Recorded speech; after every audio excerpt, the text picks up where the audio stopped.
Muy buenas noches. Fue uno de los grandes errores farmacéuticos del siglo pasado. Los laboratorios alemanes Grünenthal han pedido perdón a los afectados por la talidomida, un medicamento que tomaban las embarazadas para las náuseas y provocó graves malformaciones fetales hace 50 años. Demasiado tarde, consideran las víctimas.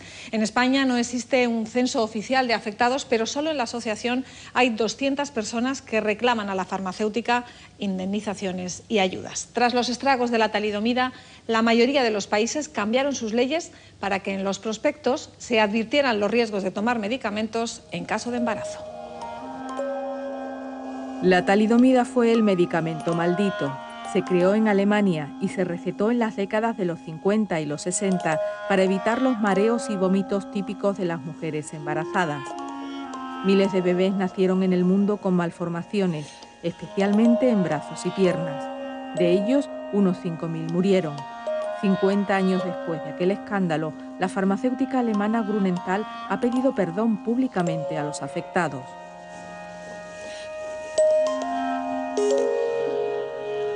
Yo nací con una focomelia en la pierna derecha, un piececito pequeñito que nacía directamente de la rodilla con 4 dedos, que a los 17 años, por indicación médica, por sugerencia médica, me lo tuvieron que amputar para intentar adaptarme a otras prótesis ortopédicas, para intentar caminar más cómodamente. Lo he llevado más o menos como buenamente he podido. En la infancia, en la pubertad, tuve los típicos risas de los compañeros de clase, como niños que somos, los niños somos o hemos sido muy crueles, y bueno, he tenido pues mis complejos, mi lucha personal, ¿no? Las malformaciones se debían a un compuesto llamado talidomida. En España, 3 laboratorios lo vendieron y distribuyeron en 7 medicamentos distintos. La talidomida es teratogénica, es decir, produce alteraciones en embriones y fetos e impide el desarrollo de brazos y piernas. Su signo más característico es la focomelia, manos que crecen en los hombros o los codos y pies que salen desde las ingles o las rodillas.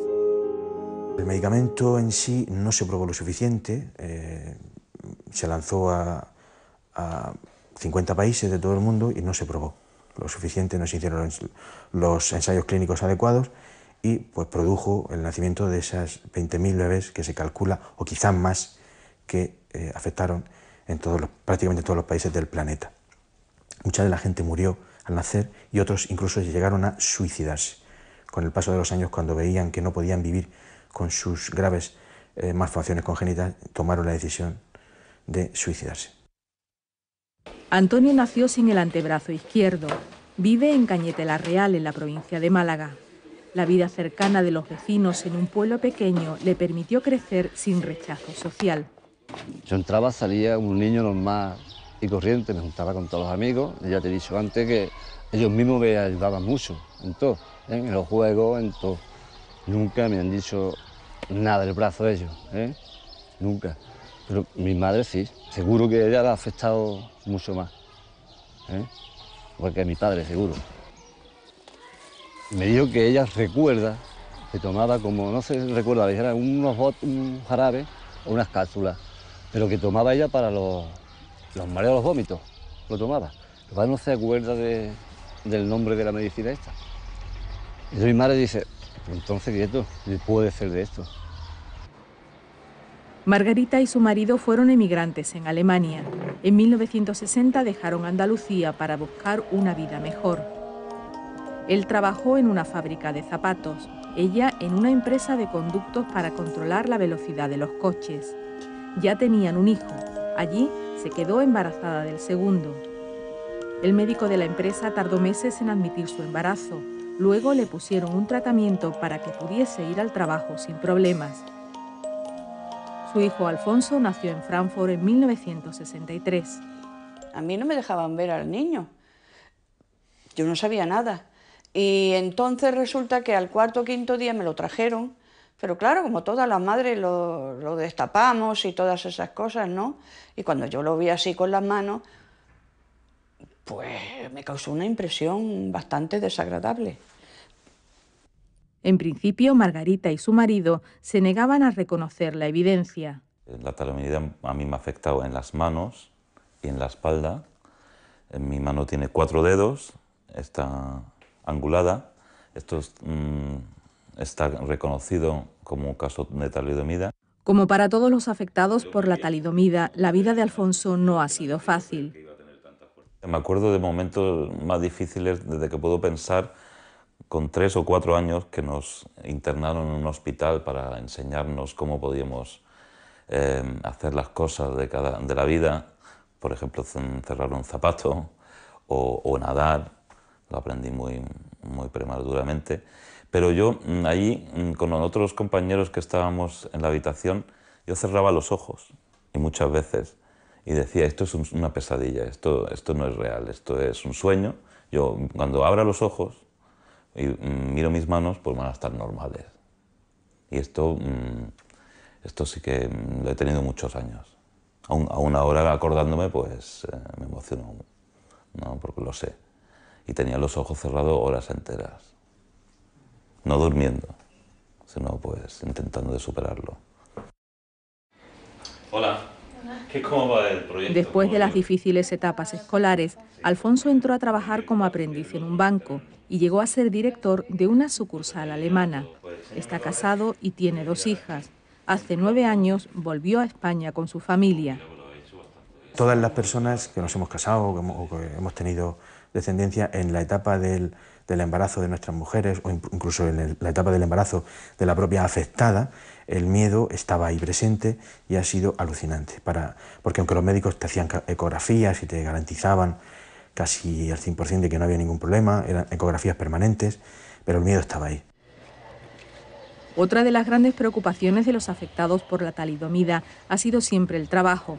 Muchos acabaron ejerciendo la mendicidad, otros tuvieron que recurrir a los circos. Algunos, con más suerte, encontraron un empleo. Antonio se siente afortunado porque trabaja como conserje en el colegio de su pueblo. Eso te afecta un poquillo, ¿eh? La moral muchas veces se te venía abajo, ¿eh? ¿Y dónde consigo esto para acá? Así no va a tener un futuro, es lo que pensaba, ¿no? Al fin yo ya cuando ya conseguí esto, me casé y vaya, soy muy feliz con ella, con mi mujer y mi hija, ¿eh? Pero a partir de ahí ya no me ha afectado absolutamente nada, ni yo he pensado en el brazo, nada de nada. Por ejemplo, yo me acuerdo cuando yo entré aquí al colegio, me costaba mucho trabajo cerrar una persiana, porque son unas tapas que llevan y se te bajan. Hasta que pensé, le pongo un palito, ya no se me baja, y ya trabajo fácilmente con la persiana. Al igual que montar el grifo, en fin, muchas cosas, la barra fluorescente, no tengo ningún problema. La talidomida fue prohibida en España en 1963, 2 años más tarde que en el resto de los países que la recetaron. En todos ellos se ha indemnizado a las víctimas, no así en España.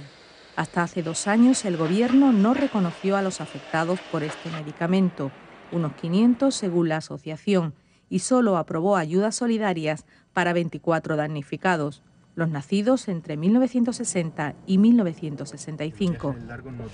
También contempló la posibilidad de jubilar a las víctimas a los 56 años, como sucede con otros colectivos de discapacitados.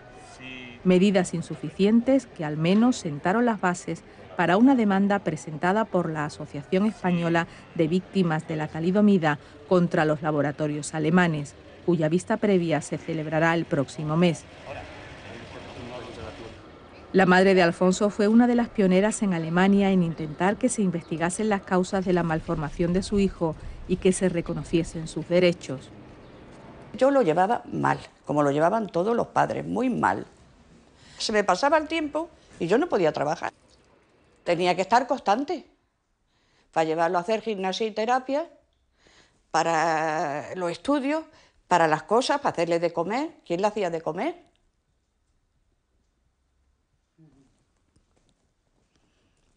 Fue un problema muy gordo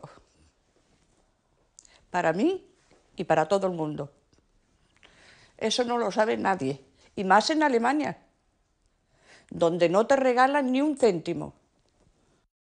Buscó apoyo en el consulado para que el problema se hiciese público. La prensa española de la época destacó en titulares el caso de Alfonso y los efectos de la talidomida. Margarita se puso en contacto también con médicos que en Alemania estaban estudiando a todos los bebés que habían nacido con características parecidas, los niños del Contergan, como se les conocía allí, por los medicamentos que habían tomado sus madres. Más de 200, mira si te digo bien, médicos de Alemania se comunicaban unos a otros por los medicamentos que expendían, para saber de dónde provenía todo eso, porque uno decía uno, el otro había dado otro, el otro había recetado otro. 2 años después de nacer Alfonso, se inició en Alemania el primer juicio contra los laboratorios, que se prolongó durante casi 10 años. No hubo sentencia. Las partes llegaron a un acuerdo por el que se reconocía que la talidomida era la responsable de las malformaciones y se otorgaba a las víctimas el derecho a reconocimientos médicos permanentes. La empresa farmacéutica tuvo que indemnizar a las víctimas y en 1972 el Estado alemán les concedió también una pensión vitalicia.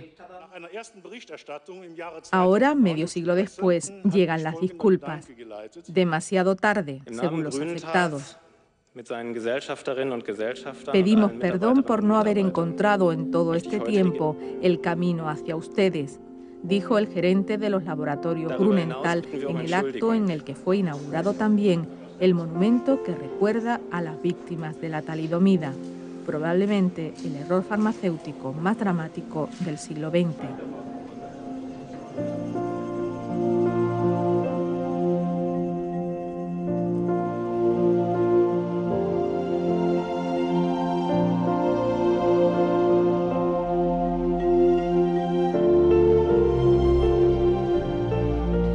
Un error que en España todavía no ha sido recompensado. Nos fijamos ahora en una experiencia muy interesante para formar a jóvenes universitarios en la oratoria. Hoy en día el poder de la palabra es indiscutible. Saber hablar en público, aprender a debatir, perder el miedo al ridículo, son valores añadidos a la formación y muy importantes a la hora de acceder al mercado de trabajo. Al contrario de lo que sucede en otros países, en el nuestro hay un déficit en este tipo de enseñanzas. Hemos localizado un club de debate en la Universidad Pablo Olavide de Sevilla, la única pública de Andalucía que lo imparte y al que pueden acceder los alumnos de cualquier facultad que quieran mejorar sus habilidades comunicativas. Por consiguiente, algunos de estos gestos y palabras se han hecho casi más famosos que sus protagonistas. Y es que a veces el cómo se dice algo es incluso más importante que lo que se dice. Yo quiero que la niña... Por eso las técnicas de oratoria y de hablar en público son imprescindibles para los políticos. Buenas noches y buena suerte. Pero también pueden ser muy útiles para cualquiera. Estos estudiantes lo saben. Te toca, Javi, defender que... ¿Qué vas a defender? Que la tecnología es perjudicial para las relaciones sociales. ¿De verdad me están diciendo los compañeros del equipo contrario que la tecnología puede sustituir a un amigo de verdad? Que una conversación... Vale, ¿por qué no guardas ahí un silencio? Me estás preguntando. ¿Quieres hacerme una pregunta que me lleve a tu camino? Sí. Déjame que la responda. Hoy están trabajando los silencios, el ritmo de la voz y el lenguaje no verbal. El Club de Debate de la Universidad Pablo de Olavide en Sevilla es pionero en las universidades públicas de Andalucía. Decidimos que hay un vacío, que en nuestra formación nos falta algo, que a lo mejor sabemos mucho de teoría, pero después nos falta saber comunicarla. Y a partir de esto vemos que existen otros sitios en la experiencia del debate, en Estados Unidos es muy popular, y ¿por qué no hacerla aquí? Las escobas vuelan, donde hay elfos, hay magos, hay gigantes. Un mundo donde la amistad predomina por encima de todo. Tráeme a ese mundo. A mí me gusta mucho hablar en público, pero yo noto que en cuanto la gente se calla y me escucha, me sudan las manos, me pongo nerviosa y no soy capaz de transmitir ni de hablar. Y yo estoy notando que he mejorado y estoy contenta, la verdad. Luchar contra un gigante. A expresarme mejor, a controlar el cuerpo, porque antes es verdad que mi lenguaje no corporal no iba con el corporal y, ¿sabes? No se maneja las manos ni nada. ¿Qué ha hecho Ángela y qué no ha hecho? No ha salido. No ha salido. Es verdad que pierdo una parte importante de mí, que es salir hacia adelante, acercarme, engancharte. ¿Por qué? Porque si te estoy hablando aquí, me tienes que mirar por fuerza. Pero también puede ser muy agresivo. Eso te iba a decir. Siempre digo que en España va la cosa tan mal en hablar en público que se pide siempre respeto para el que está hablando en el atril, pero nunca respeto para el público. Y hay veces que el público lo pasa mucho peor que el que está hablando en el atril, ¿no? Lo único que pasa es que no lo ha tomado nunca en consideración. O sea, aquí no se ha visto bien hablar, no se ha visto bien discutir, no se ha visto bien dialogar durante mucho tiempo, y eso es una cosa que pesa todavía, ¿no? Ese tirador, vaso lleno, frío, a la garganta. Ya sentimos el frescor bajar por nuestra garganta. Vale, ¿ha mantenido bien la atención? Dice cosas pequeñitas, muchas cosas pequeñas. Entonces yo me lo voy imaginando, me da tiempo a pensar. A nivel académico, imprescindible. Ya mucho más importante cuando sales fuera. Una entrevista de trabajo a día de hoy, ahí te lo juegas todo, porque la gente ya tiene unos currículums tremendos, todo el mundo va a hablar inglés, todo el mundo se va a haber ido al extranjero, pero cuando eres capaz de hacer a la otra persona sentir algo, de hacerte importante, que esa persona te recuerde cuando terminas la entrevista, es muy importante. Nuestra vida se centra en interactuar con la otra persona, no ya solo detrás de un atril, sino en cualquier lado al que vas a pedir un trabajo, relacionarte con tu familia o incluso con tu novia o novio. Lo que haces es interactuar, y el tener esas aptitudes sociales, yo creo que eso es muy importante y que es algo que no se puede perder, porque estaríamos desperdiciando, yo diría que el 70-80% de nuestras vidas. Solo el dinero y los capitales dan la felicidad. Y cuando empecemos a aceptar esta idea, empezaremos a cambiarla. Porque fíjense... Nacho ha salido con una mano así, y hablando. Da la sensación de que está como... paso de un poco, ¿no?, del asunto, ¿no? Sin embargo, cuando ha levantado su otra mano y les ha puesto en juego, su confianza hacia mí ha aumentado. Yo, o sea, creo que él transmite mucho más nerviosismo en su lenguaje no verbal que en su lenguaje verbal. Cuando ganes comodidad, cuando ganes calma, transmitirás mucho mejor, o sea, está claro. A lo mejor hay una parte que se puede decir que es natural y que si la tienes, pues ya tienes un plus. Todos sabemos que hay gente que tiene más facilidad, hay gente que tiene menos, pero incluso los que no tienen ningún tipo de facilidad y les cuesta mucho trabajo, son capaces de aprender. El lenguaje no verbal es importante, pero también hay que dominar el lenguaje verbal, cómo se estructura un discurso. Para eso están las clases teóricas. ¿Qué es lo más importante a la hora de enfrentarse a hacer un discurso, de elaborar un discurso? Saber de qué vas a hablar. Saber de qué vas a hablar. ¿Qué es lo que quiero decir? La clave más importante es el saber bajar las cosas al suelo, el saber conseguir que la gente que te está escuchando lo sienta como suyo, ¿no? Yo siempre digo que los mejores oradores que he conocido son los que son capaces de explicar grandes cifras y grandes problemas con palabras muy sencillas y que al final el público acabe diciendo, claro, es verdad. Ni siquiera dicen, ¿qué razón lleva? Dicen, claro, es que es lo que yo pienso, él lo ha dicho. Si yo los llevo desde el destino, desde donde están hasta donde los quiero llevar de forma recta, se aburren. Tengo que convertir mi autopista en una carretera de curvas. ¿Y cómo se hace eso? Contar la historia. Eso es. Una historia, un chiste, una anécdota, un ejemplo. Pero yo creo que es mucho más importante incluso que eso, saber empatizar. Si eres capaz de transmitir esos sentimientos cuando estás hablando, si eres capaz que esa persona se ponga en tu lugar, que se calce tus zapatos para ver esa situación, ya le has ganado. Si comunicas algo que no estás queriendo comunicar es cuando lo estás haciendo mal. Y ahí es donde está el segundo gran error, ¿no? Que es creer que la comunicación es manipulación. Y que todo lo que sea mejorar esta comunicación es artificialidad, es manipular, es malas artes. Quizás porque gente que nos hemos dedicado a esto, me incluyo yo también, ¿no? No hemos sabido explicarlo del todo bien. Yo no me dedico, habrá gente que sí, ¿no? Pero yo no me dedico a intentar manipular a nadie. Yo lo que quiero precisamente es que no haya una manipulación. ¿Por qué? Y es muy fácil de entender. Lo único que yo intento es que tú digas exactamente aquello que quieres decir. Estructuras típicas donde se montan los argumentos. Argumento, razonamiento, evidencia. En este club de debate se intenta, más que ir a ganar el debate, más que ir a pillar al otro, decir, oye, vamos a transmitir el mensaje que queremos al público. Si el juez lo ve bien, pues genial. Oye, pues hemos ganado el debate y además lo hemos hecho como nosotros queríamos. Pero ir a la demagogia, ir a lo fácil no suele ser... Porque luego no te quedas bien. Estos estudiantes andaluces pueden medir sus habilidades con otros. Son los torneos universitarios, que se celebran periódicamente. En ellos se elige un tema de debate para competir y los equipos se tienen que preparar las posturas a favor y en contra. Hasta el último minuto no saben cuál de las dos tendrán que defender. Es una caja. Te lo tienes que estudiar por igual, las dos posiciones. Entonces, no puedes dejar que te acepte. Entonces, todo es superficialidad, todo es como un actor.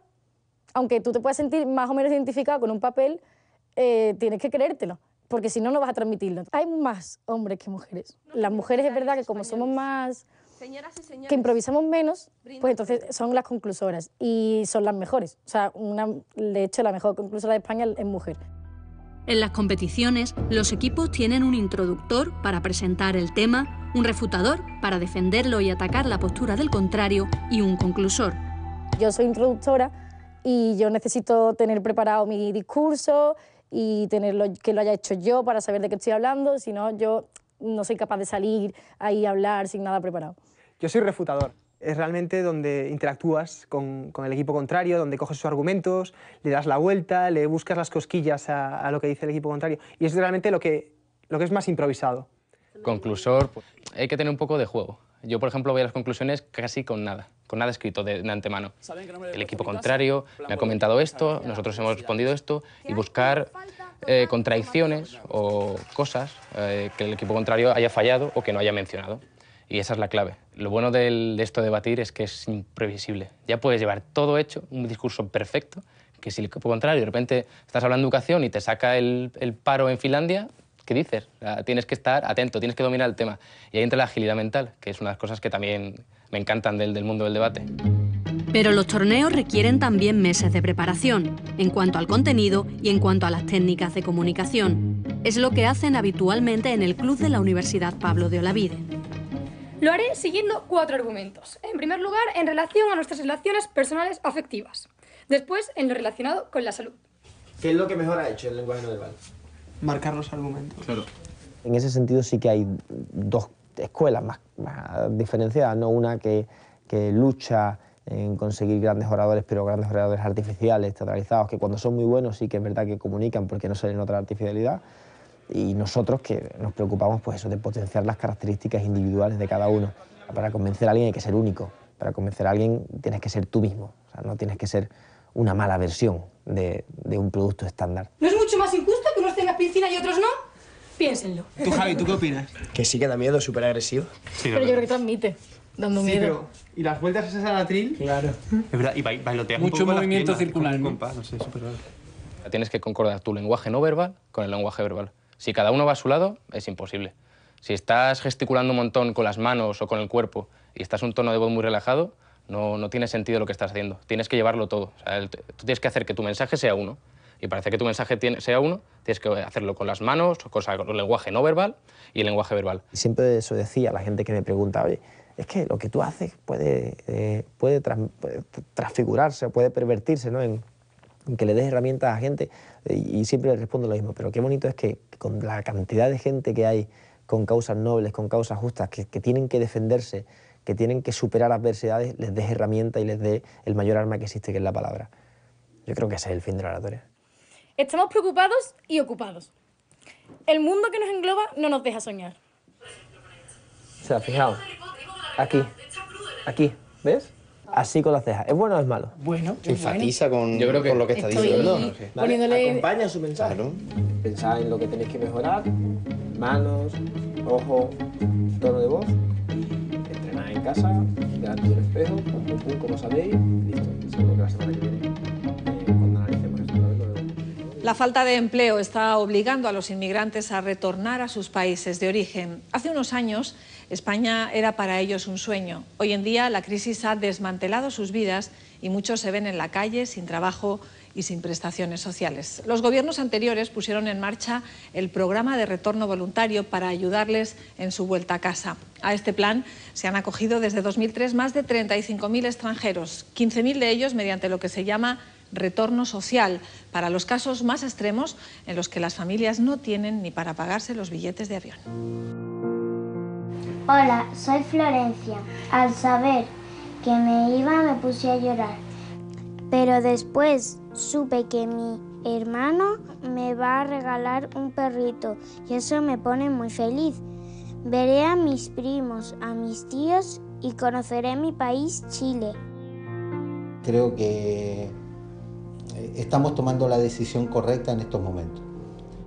A veces sentimos como que dejamos algo inconcluso, pero es el momento de volver. A lo mejor no nos llevamos las maletas llenas de dinero, pero sí vamos con muchas amistades, mucha gente que nos quiere. Son tantas cosas que uno quisiera llevar y no puede.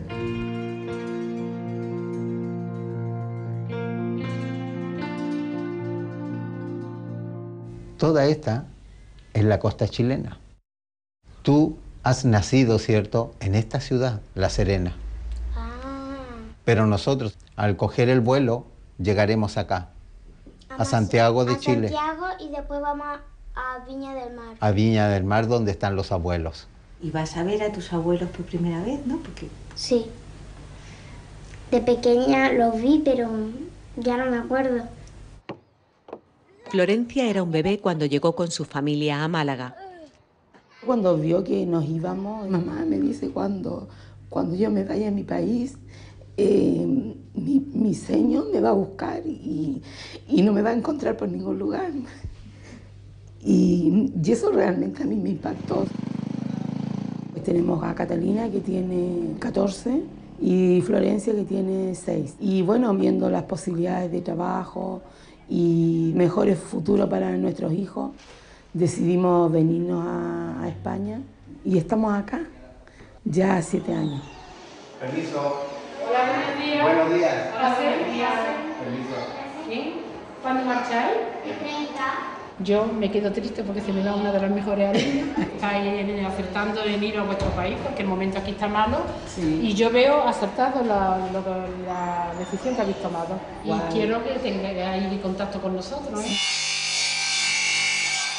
Mi profesión es carpintero y un amigo que yo tenía que se vino para acá en aquel entonces me ofreció que si él se llegaba a establecer y las cosas le iban bien, me iba a mandar a buscar.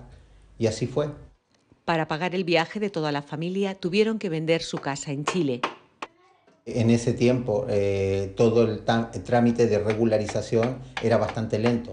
Fue prácticamente un año y cuando está saliendo la resolución es en ese momento cuando la empresa liquida y bueno, en ese momento quedo sin empleador. Entonces mi primera solicitud sale denegada. Después lo intenté 2 veces más y también la respuesta fue negativa, justamente porque las personas que me hicieron contrato tenían problemas en la seguridad social. Sin contrato no hay permiso de residencia. Esta situación condicionó sus vidas. A mí, por ejemplo, me tocó vivir la muerte de mi madre estando en este país, en donde no poder ir a verla cuando más me necesitaba fue algo muy fuerte, lo sufrí mucho. Bueno, son las penas que los precios que a veces uno tiene que pagar por estar lejos de tu país, de tu tierra. Todos estos años han vivido con el temor a ser detenidos, un temor que se hizo realidad. Venía de mi trabajo, estaba en la calle y me cogió la policía. Y estuve toda la noche en el calabozo y ahí ya fue cuando, hace unos meses atrás, entró nuestra preocupación en forma más fuerte. Si a él en ese momento lo deportaban, ¿qué hacía yo con las niñas acá? Y corriendo el riesgo que me podían deportar a mí también. Creo que ha sido lo más difícil que hemos vivido acá en ese momento y por lo menos mis niñas, igual la pequeña, ella se da cuenta de todo y me decía, pero ¿y por qué mi papá está ahí? O sea, si él no es malo. Había que tomar una decisión y esa decisión fue el hecho de habernos inscrito en Cruz Roja, el programa de retorno voluntario, porque es la puerta que se ha abierto en este tiempo. El retorno social es uno de los programas que el anterior gobierno puso en marcha para ayudar a inmigrantes sin recursos que desean volver a su país de origen. Si bien es cierto, uno regresa, pero también claridad absoluta de lo que nos vamos a encontrar no la tenemos. Claro. En vuelo directo son aproximadamente entre 1.000 1.200 euros cada pasaje. Fuera de otros gastos extras que se producen y somos 4 personas y no tenemos ese dinero.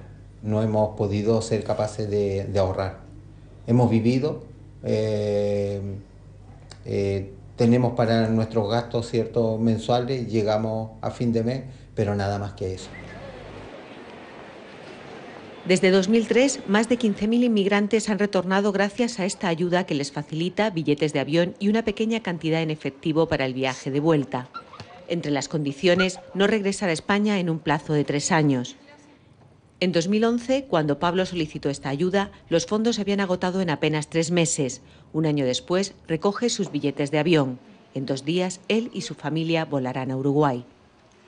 Es una ayuda importante. Somos 4, que si no me daba la ayuda de la Cruz Roja, no me puedo ir. ¿Sí? Yo no me... ni trabajando me puedo ir. En mis mejores momentos podría volver. Yo en 10 años no volví nunca. Esto es una locura.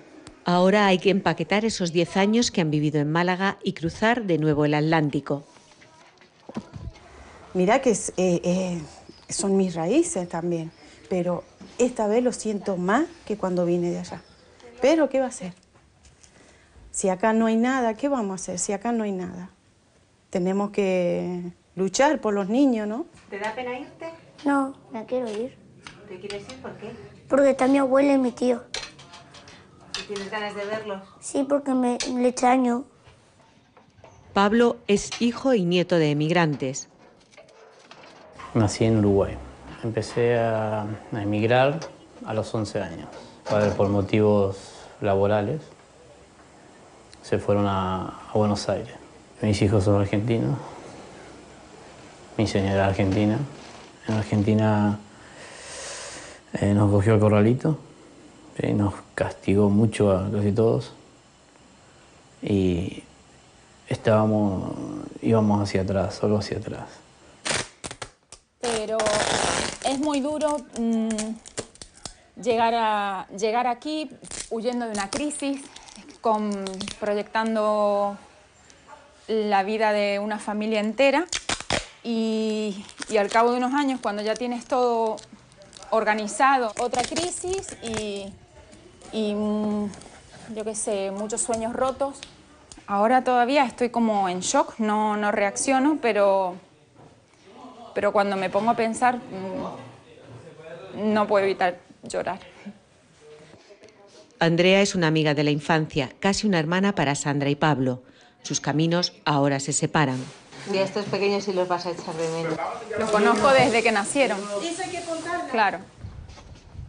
Acá la construcción es una cosa exagerada. Yo acá he pasado mis mejores años y también mis peores años. Trabajé mucho, de lunes a lunes durante mucho tiempo. En mis mejores momentos pude obtener un piso, yo tenía una nómina muy buena, ¿sí? Incluso con mi nómina sola compré un piso. Y aparte me hice autónomo. Entonces, pero prácticamente me hice autónomo cuando la construcción se estaba muriendo. El banco se quedó con el piso y con una parte de sus ilusiones. Llevo todas mis cosas, todas mis herramientas. Empecé de nuevo, yo no... Cualquier tipo de herramientas de esta tienen muchísimo valor. Me siento joven todavía, capaz que dentro de 10 años, ¿sí? No podría hacerlo. Me da la sensación de que he fracasado. Y eso es lo peor que te puede pasar. Hay veces que cuando no tenés para comer para los niños, que tenés que estar esperando de lo que te decía el otro día, de ir a Cáritas, que nunca he ido. Soy una persona joven, porque yo me siento que soy joven. Entonces es algo que no lo puedo soportar, pero lo hice por los niños. La vecina de acá al lado me trajo para que comieran los niños. La otra Andrea me trajo leche. Entonces esas cosas se ven. ¿Cómo yo voy a estar pidiendo?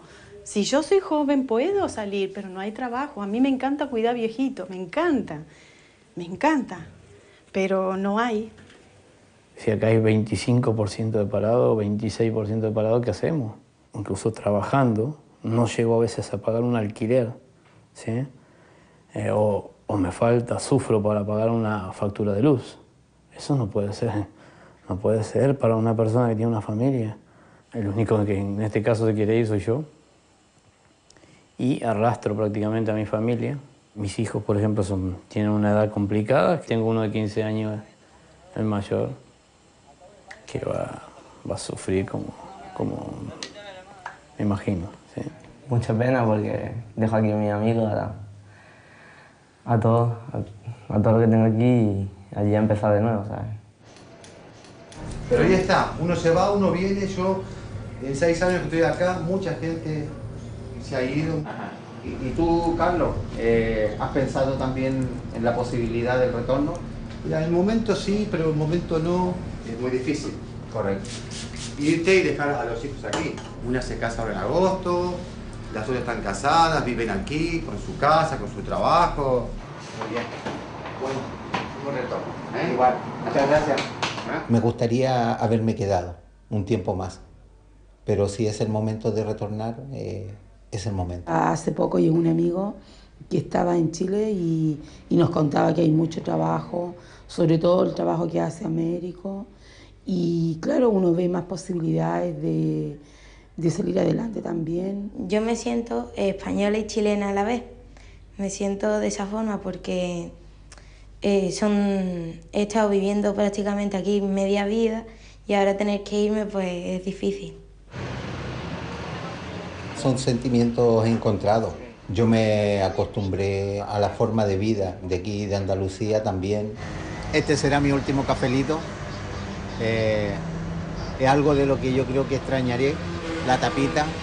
Ay, el serranito que a ti te gustaba tanto.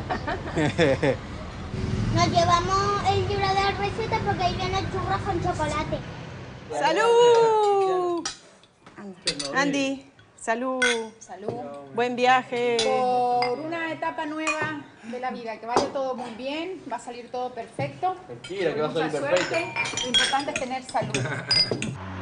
Todas sus cosas, incluido el coche, viajarán en barco hasta Uruguay.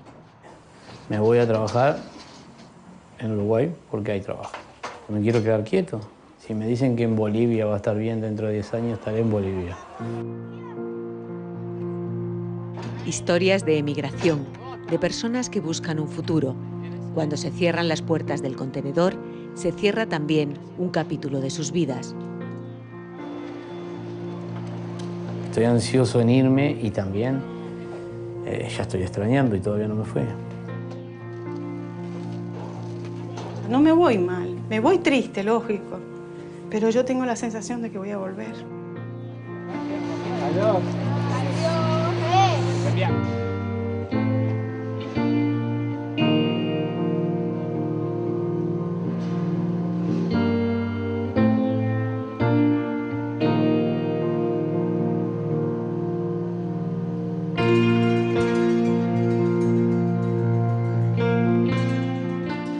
El retorno forzoso pone fin, como han visto, a historias entrañables con las que despedimos el programa de hoy. La semana que viene estaremos de nuevo con ustedes. Hasta entonces, gracias y muy buenas noches.